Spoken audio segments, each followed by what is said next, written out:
High, আমরা এখন আছি শ্রী শ্রী লোকনাথ ব্রহ্মচারী সেবাশ্রম। এটা চট্টগ্রামের ফাতেহাবাদ থেকে হাতের বাম দিকে একটু 5-10 মিনিট হাঁটলেই এই মন্দিরটি অবস্থিত। এই মন্দিরটি আসলে অনেক সুন্দর। দেখুন, এখানে কিছু ফুলের গাছ আছে, ওইদিকে একটা দোতলা মন্দির, ওটা হচ্ছে কি মূলত মন্দির। এই নাট মন্দিরটা এটাই, এই যে দেখতে পাচ্ছেন। আসলে এটা অনেক সুন্দর মন্দির। এখন মনে হয় আরতি কীর্তন হচ্ছে এদিকে।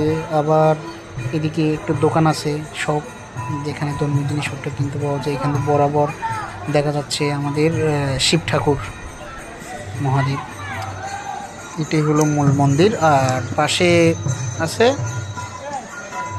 শিব মন্দির এবং কালী মন্দিরটা মনে হয়। আর এটা হলো চারপাশ। আশা করি আপনাদের ভালোই লাগবে, আপনারা সময় পেলে ঘুরে যেতে পারেন। মন্দিরটা আসলে সুন্দর। এদিকে হাতের ডানে এখানে জুতা রেখে উঠতে হয়, আর হাতের ডানে করে হচ্ছে কি এখানে হরিনাম জপ হচ্ছে, কীর্তন করতেছে সবাই। আমরা এখন উঠি, দেখি মন্দির গর্ভগৃহে প্রবেশ করে দেখি কী অবস্থা। আমি আসলে প্রথমবার আসছি এখানে, আর আসা হয় নাই।